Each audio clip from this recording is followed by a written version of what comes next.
You know that James Bond, he gets in some of the tightest fixes, doesn't he? I mean, he gets in some real trouble.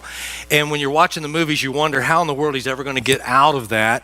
But he always does. Every situation he gets in that's kind of life-threatening, or someone's trying to kill him or whatever, he always gets out of it. And we ask, how does he do that? Well, I'm going to give you the reason, okay? It's not just because he's James Bond. It's because it's written in the script, okay? It's written in the script that James Bond always escapes. He always gets out of it unharmed. If you notice, he doesn't even have a rip in his suit, no dirt on him anywhere, okay? So he always gets out of it because it's written in the script, okay? Now, I want you, if you will, to look at a copy of the scriptures, whatever you might have this morning, whether it's the Bible, your phone, your iPad, whatever you have them on, and I want you to go to John chapter 16. And today we're going to continue this little mini-series on In the Middle of It. And in case you haven't been here, In the Middle of It simply is a series of messages talking to us about what do we do when we're in the middle of things. I mean, maybe this morning you're in the middle of something like some problem or some difficulty in life. Maybe you're looking for some answers or some direction, and it's just like there's nothing there. It's void. It's a vacuum. It's empty, okay? Last week we talked a little bit about what happens when we feel like things are tanked in our lives, okay? And so maybe you feel like you're kind of in the middle of something this morning.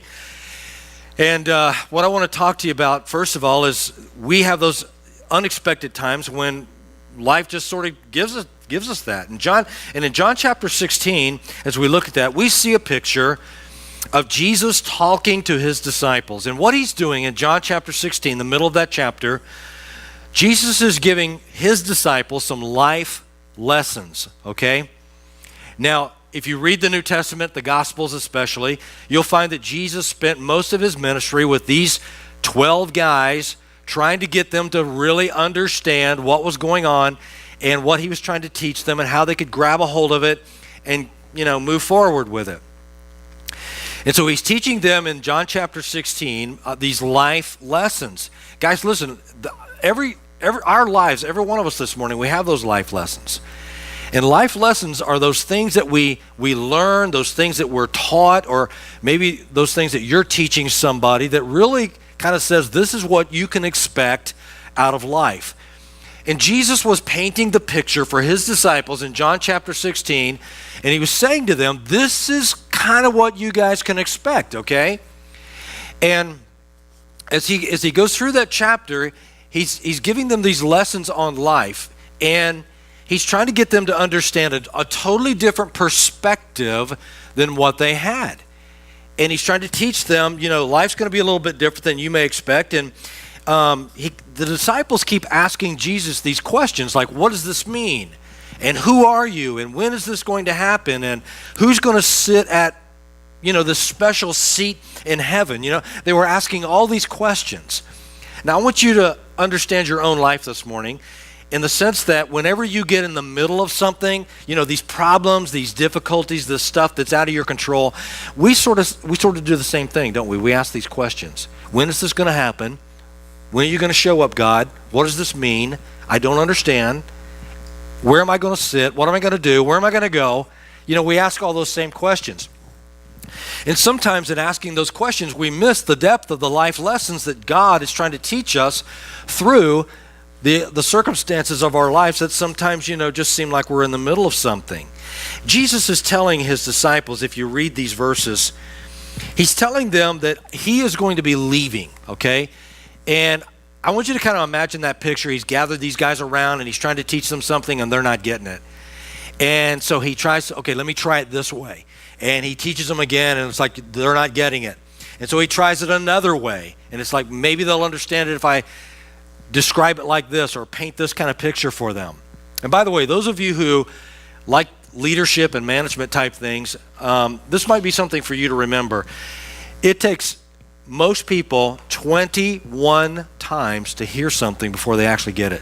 You realize that? 21 times, especially if they're under the age of 18. Did you get that? It takes 44 times. Not really.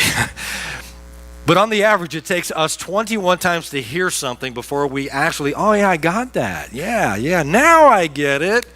And so his disciples were the same way. And Jesus is trying to teach these life lessons, which he has very little time to do, okay? 3.5 years is not much time.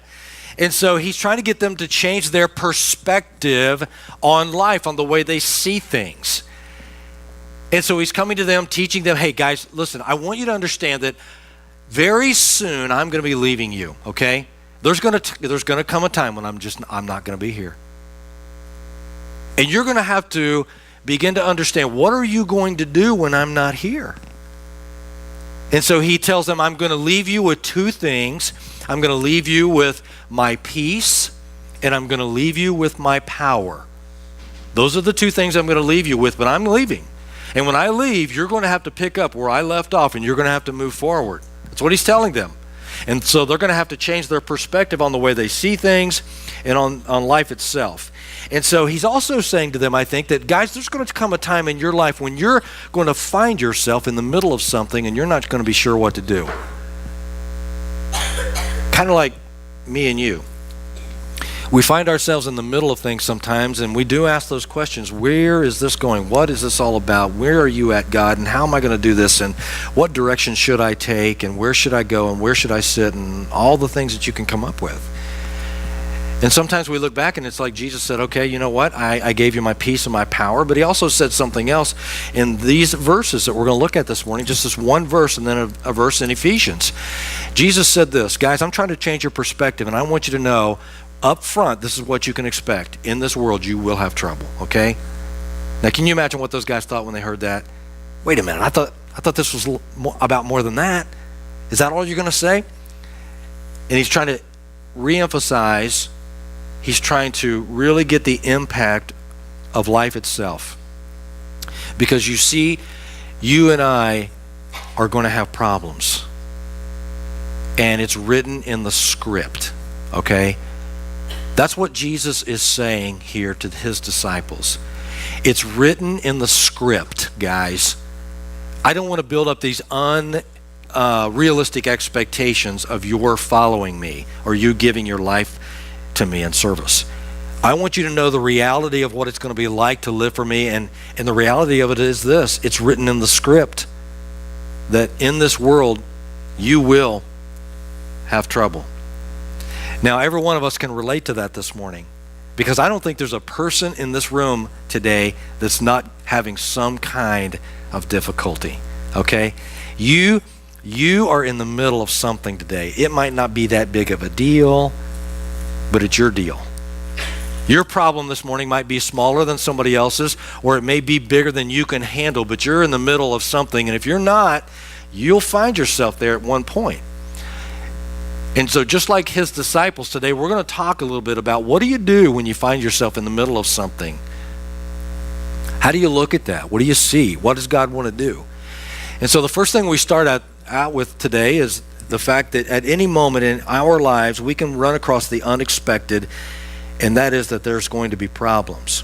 You see, because today we're going to look at perspective. How do we see those unplanned moments in life when things happen and just leads us down a path that we didn't really plan on going? But it's part of the script. It's part of the script of your life. And those things will happen. You see, everybody has seen this, I think, somewhere, and that is that life just happens. And guys, one thing that I've learned in my own faith walk is this, is that sometimes God will orchestrate things in your life. Sometimes we make decisions that create and cause things, and then sometimes there's just life. Life just happens sometimes. And that's what he's telling his disciples here. You're going to have problems. Even if you don't make those decisions that create them, life is going to happen. So the first thing we understand is that there are unexpected moments in our lives that are unplanned, and Jesus is telling us that, we are going to have trouble. We're going to have problems. Some of you may remember this guy. This guy was a really wise guy, and when I mean wise guy, I mean smart guy. I don't mean smart aleck or smart guy. He was just a very wise man. He had a radio program every day that was on. I loved to listen to it. And every day he would tell a story about somebody's life that was just like this unrealistic story, this unexpected thing would happen to people, or maybe it even at times sounded like a miracle. And he would end every one of those radio programs with these words, and this is the rest of the story. His name was Paul Harvey. Anybody ever heard of Paul Harvey? Yeah. And every day he would end this, and this is the rest of the story, because he would build this story up to this big crescendo, and then he would tell the rest of the story. And it would come together like this miraculous thing in this person's life. And oftentimes there were these unexpected moments that people didn't plan for.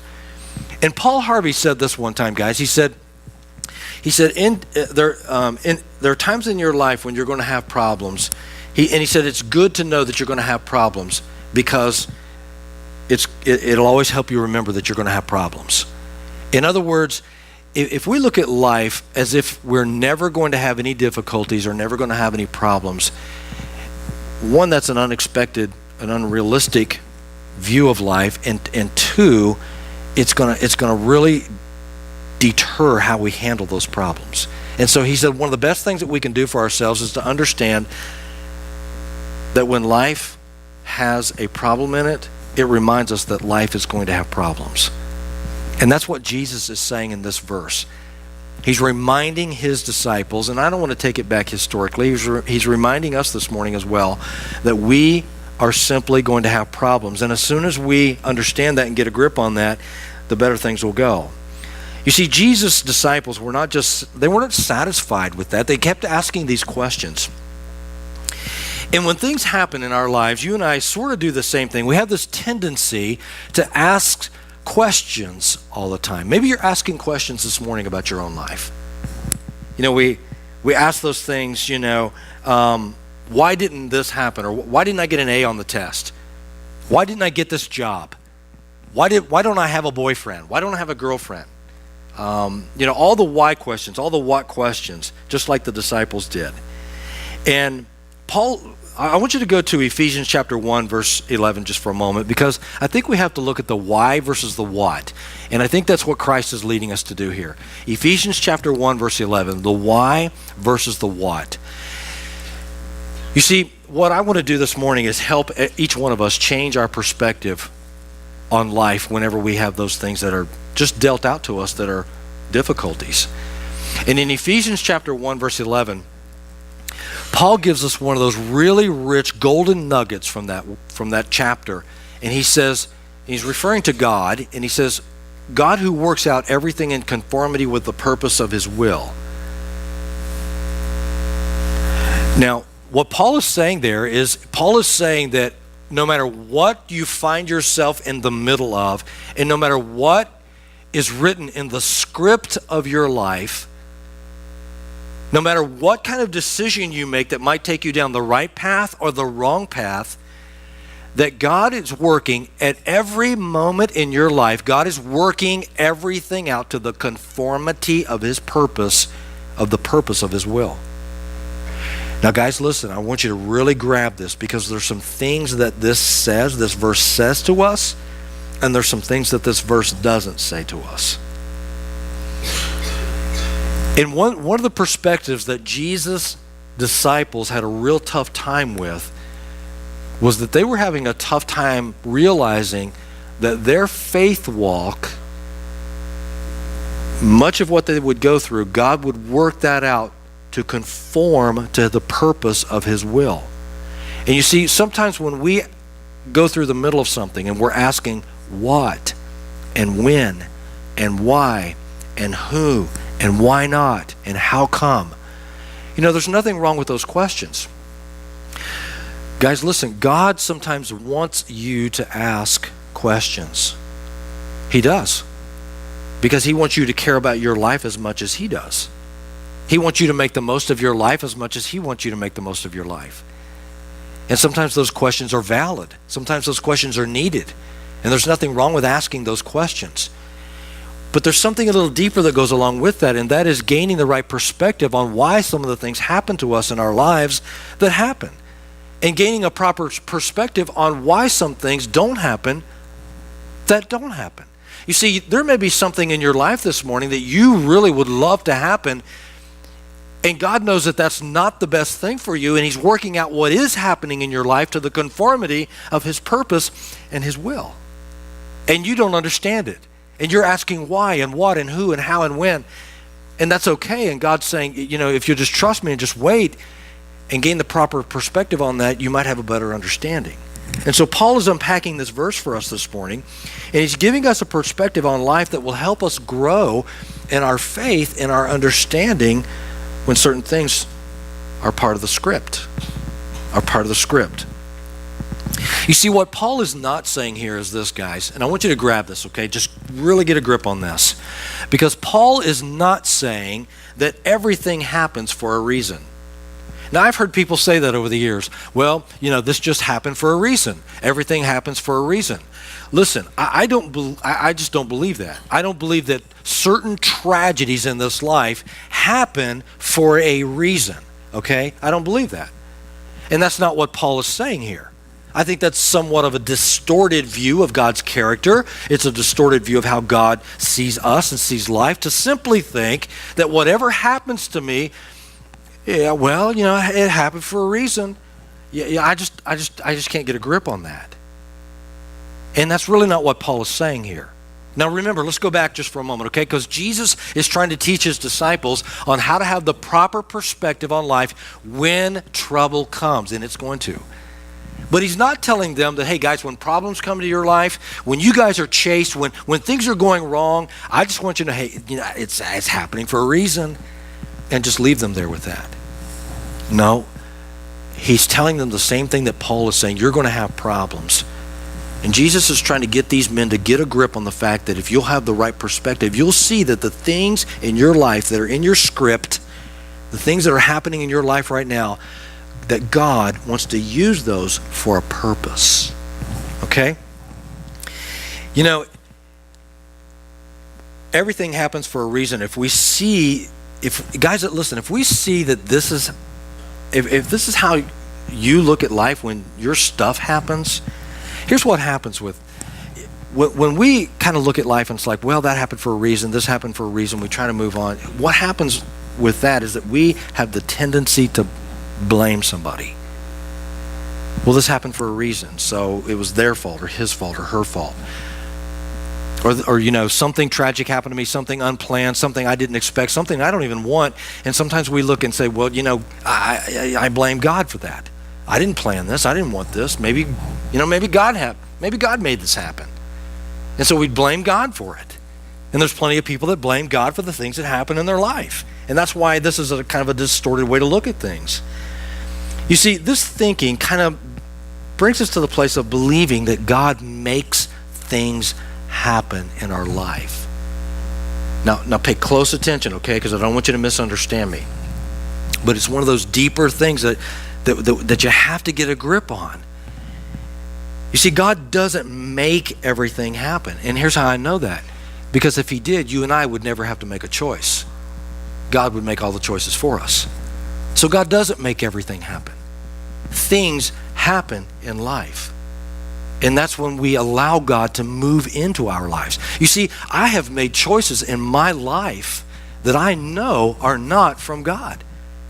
Now, I may have known it at the time, and I may not have known it at the time. But God created every one of us with the ability to make decisions, and so therefore we may make the right one, but it's possible that we could make the wrong one.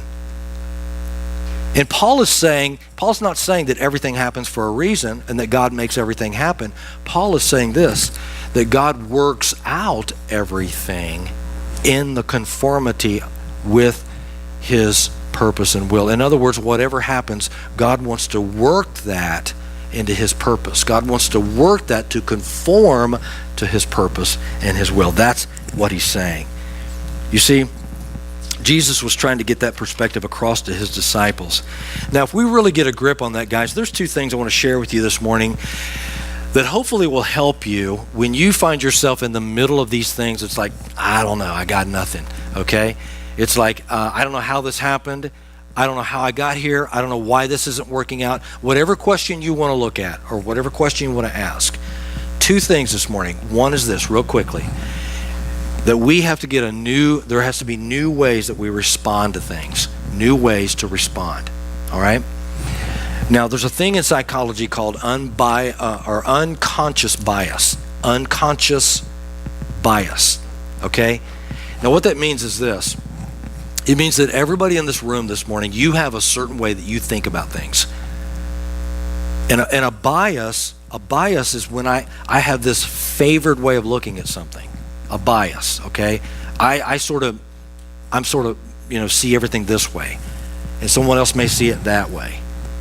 And unconscious bias means that we have the way that we look at life, we look at things, and we're sort of unconscious about it because it's based on the way we grew up, what we were taught, our experiences, and so that develops, that just sort of forms the way we think about things. And so for many people, it's kind of unconscious. And that's where Jesus' disciples were. They had a background, they had a teaching, they all came from different walks of life, and they had this way of seeing life, okay? And so it was kind of unconscious to them. They didn't really see that or know it, and Jesus was trying to change the way they saw things. Now, for those of you this morning who are Christians, you're a believer, you're a follower, you're saved, you're born again, you're part of the church, whatever terminology you want to use, if you're a Jesus follower today, the moment that you invited him into your heart, his desire was to begin to change the way you see life, okay? Because there's a world way to see life and there's a spirit way to see life. And that's what he was doing with his disciples. He was trying to change their perspective. I saw this article not too long ago. When we had all these floods, we've had some strange weather this year, haven't we? I mean, some weird stuff. And in many places all over the world, there's been some floods. And they've had some floods down in the southern part of the United States. And there was these headlines, these pictures. And there was a picture of a white Caucasian man and woman, and they were walking through the floodwaters with a plastic bag full of something. And the headlines read this: couple walks through flood to get groceries. Okay, in other words, it was like, take a picture. How do I see that picture? This is how I see that picture. There was another picture, same flood, and it was an African American. It was a black guy walking through the floodwaters with a bag, and the headline read this: looting taking place after flood. Now, do you understand what I'm saying? That there was these pictures there, and there was the way that people saw, the way they saw this picture is how they described it. Okay, so it was their perspective on that made them think, this is what I'm really seeing. Now listen, everybody in this room today, I want you to take a look at your own life, okay? Just take a look at your life. If you're in the middle of something, or you're going through some difficulty, or there's a question you have in your life that's not yet been answered, you have this ambition, you're looking for direction, there's something you don't have that you want, and you're asking God for that, whatever it might be, and you have this perceived way that should take place, or this notion of how God should answer your prayers, or whatever it might be. God wants to change the way you think about that. And what I'm saying this morning is that he wants us to find, there are moments in our lives when we have to find new ways to respond to the things that happen. And that's what he's telling his disciples here. Remember, he established this, first of all. In this life, you're going to have problems. And Paul is saying to us that everything that happens to you may not be God's plan. It may not be your plan. But God will take, if you will let him, he will take that and work that out. He'll work it out according to his purpose and according to his will if you let him. And so in order for that to happen, we have to change the way we see that. Because we come into everything in life with this way that it ought to be. Some people call that idealism. You see, in this room, there's idealists and there's realists. And you know which one you are, okay? Some people look at it like, well, ideally, in the perfect world, this is how it should look. And some people look, well, in the real world, this is how it is, okay? And that's what Jesus was saying to his disciples. You know, sometimes you just have to simply look at the world the way it really is. And you have to gain a perspective on it that will help you grow. Well,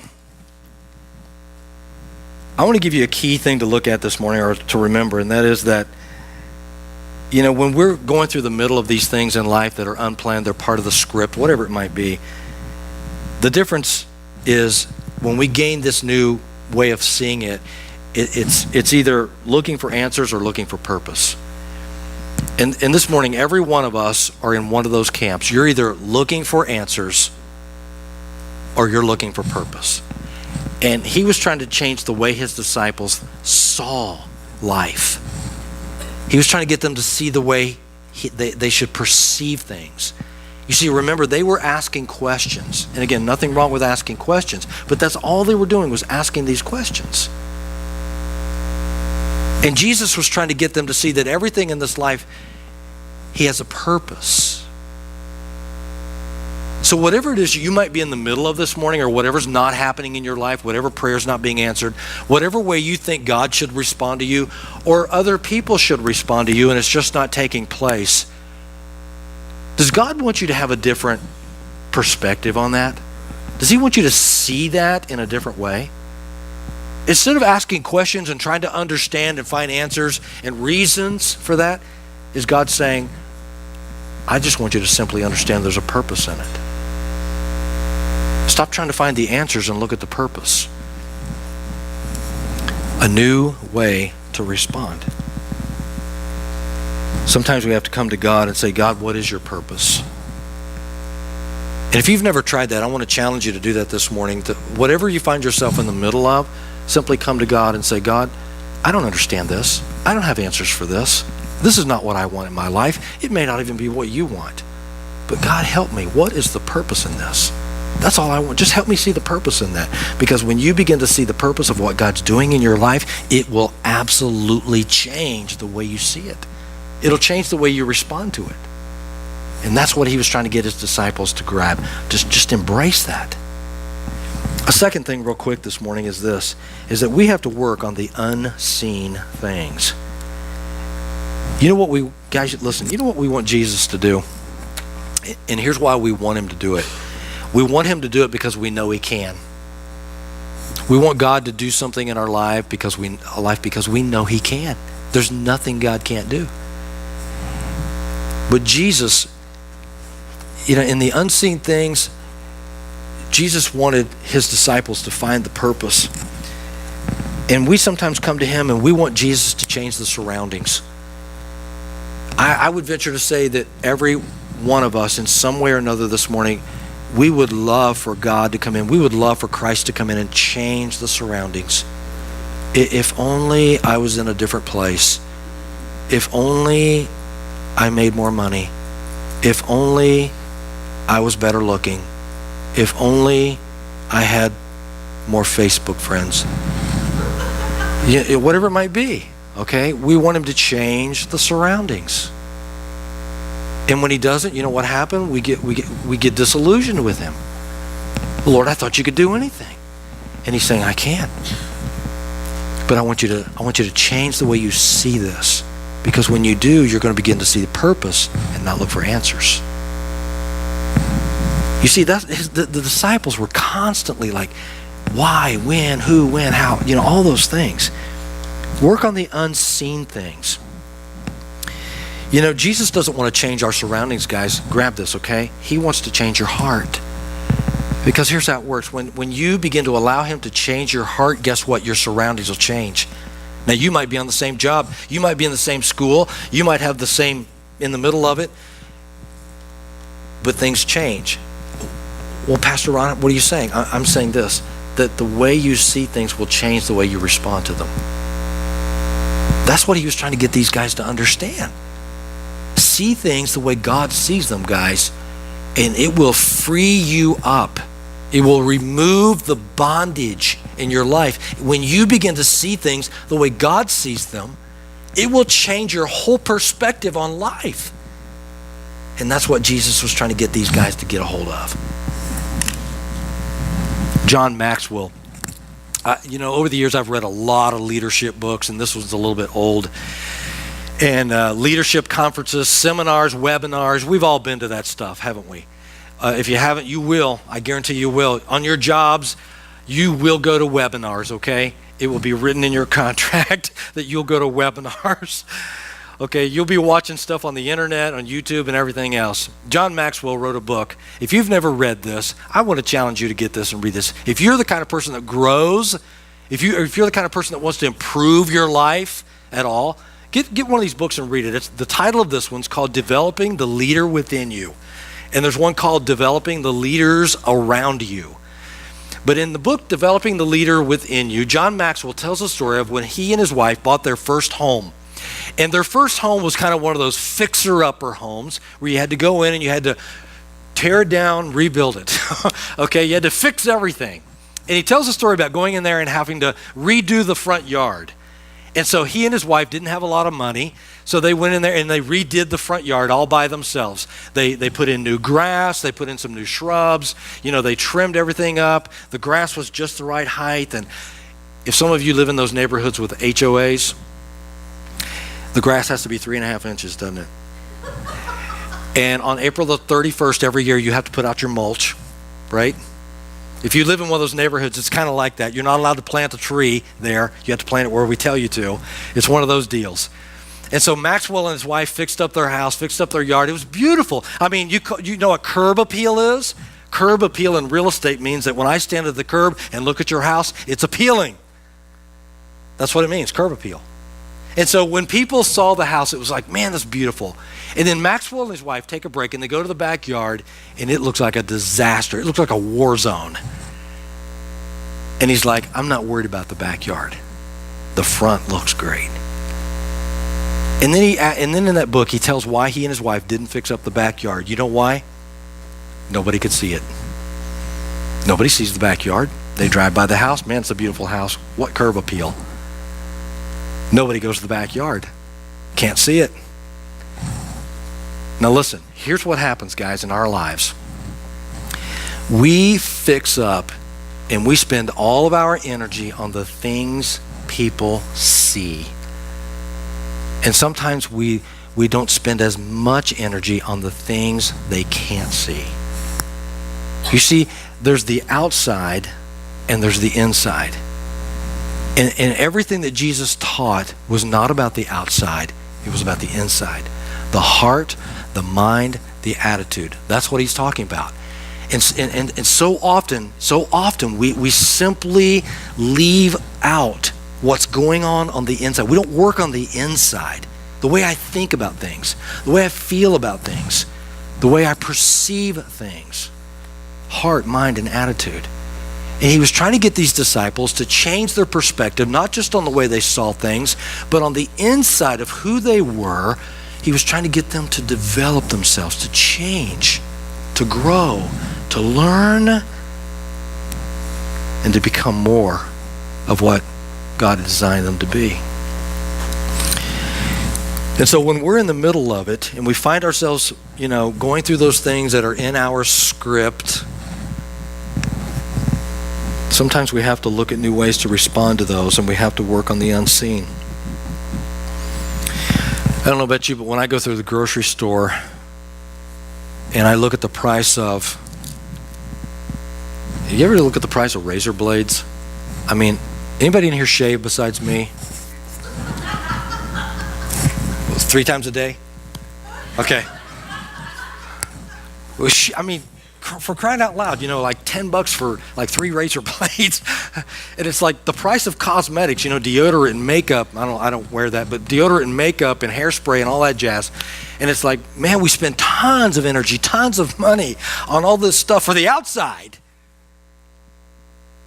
And sometimes we fail to work on the inside, the most important parts. You've heard this said about some females, that she has a beautiful personality. You ever hear that? Now in America, when you talk about a girl that has a beautiful personality, that means that's about all she has, okay? Yeah, she don't have anything. Okay, that's what it means in America. She ain't got anything else, okay? But she's got a beautiful personality. That's what it means. And then some people, listen, guys,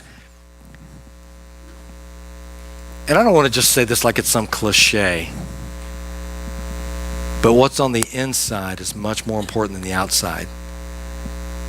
It really is. And that's what Jesus is trying to get across to these guys, okay, and to us.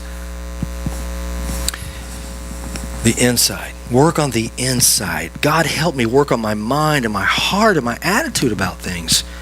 You know, we work hard sometimes on presenting ourselves with these little niceties, okay? Little niceties, these humble attitudes sometimes. And we work on all these things to be respectful on the outside, but there's no real change on the inside where it really matters. You know, guys, I believe the scripture is very clear in telling us this, that whatever is going on the inside will reflect itself on the outside. I really believe that. And Jesus was trying to change the way these guys perceived life on the inside. Let me ask a question this morning, because it's one that I know you've asked at least once, and it's one that these guys ask all the time. Is God there? Is God there? Look what Jesus said. Same verse, same guys, same author. John 16:33. Jesus, remember he said, guys, count it. You're going to have problems. Get ready for it. Prepare yourself. Get mentally aware of it. You're going to have problems. And then he says this, but I've overcome the world. In other words, I've overcome the problems. I have overcome the problems. Now you look at your problem today, or you look at your perceived problem, or you look at the problem you think's coming down the road for you.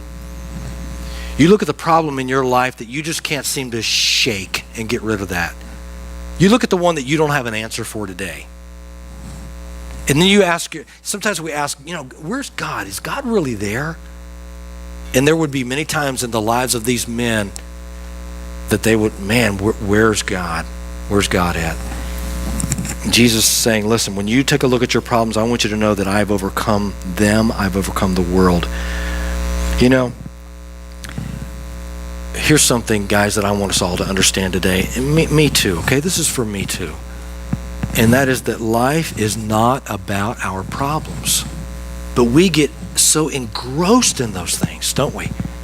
I mean, we get bogged down. We get consumed with these problems in life. You know why? It's because we really believe that everything can be perfect. And it can't. It just can't. And the quicker you settle that in your heart and mind, the better off you'll be. The healthier your life will be.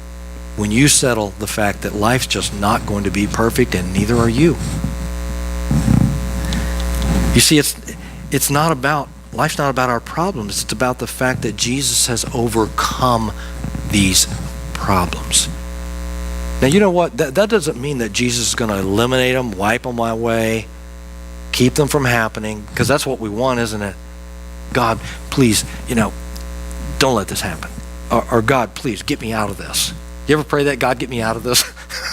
I have more than once. God, get me out of this. And you know what God says? I didn't get you into this.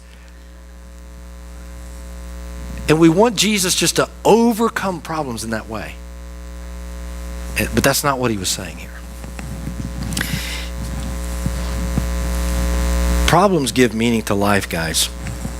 And I want us to look at our problems that way today. Your problem today, whatever it is you're going through, if you allow it to do this, if you gain the proper perspective on it, your problems have meaning to your life.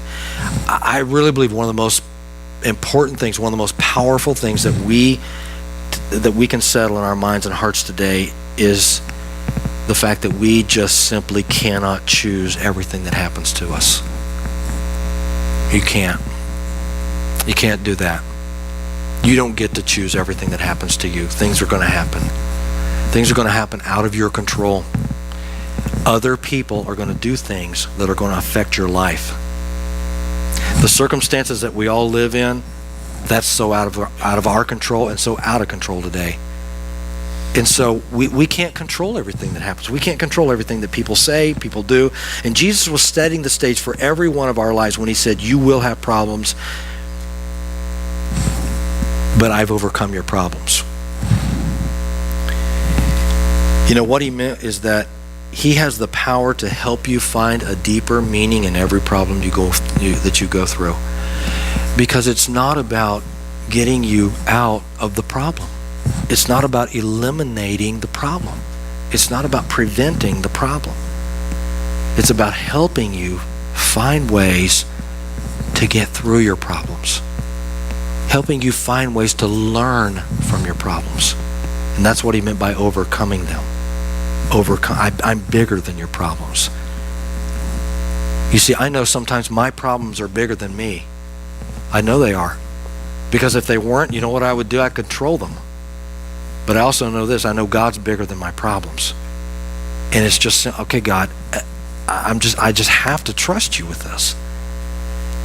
See, Jesus was going to send these guys out into a world that was going to do everything it could to destroy them. And he was trying to, hey, this is the picture of reality, guys. And the quicker you grab a hold of this, the better off you'll be. Because you're going to go through some stuff, and I'm not going to stop it from happening. I could, but I'm not going to. And he says the same thing to you and I. He could stop every one of our problems, but he's not going to, because he wants you to learn from. That's what develops our lives. Are these things, this in the middle of it, these scripted things that take place. I don't know if you've ever thought about it this way or not, but have you ever thought about the fact that obstacles are the path to success? You ever thought about that? That every obstacle that you run across is a path to your success. They lead you there. Sometimes we look at life and we say, my problem's not my problem. And we say, well, it's his problem, it's her problem, it's God's problem. My problem's not my problem. That doesn't mean that we don't have responsibility, because we do. Every one of us are responsible for our own stuff, our own problems. But Jesus has overcome everything in our script, and there's a way out, and there's a reason. It's not magical. It's just truth. That there's a way out, and there's a reason. There's a reason this morning. And these things are either God's way, or their life's design, or they're our choices. Our problem is not our problem. Sometimes we wish they would just go away. There was an old comedian. His name was Jerry Lewis. And Jerry Lewis, he said the very best wedding gift that he ever received was a video of his wedding. He said that's the best gift he ever got in his whole life. Now, guys, listen up. Do you think that would be the best gift that you would ever get, a video of your wedding? Maybe. And he said, the reason it was the best gift I ever got, he said, because when me and my wife were having these really serious problems in our marriage, he said, I would always take that video and I'd go into a closet and I'd plug it in, I'd turn it on, and I'd play it backwards. And he said, when I got to the beginning of the wedding, I realized that I wasn't married. He said, and then all my problems went away.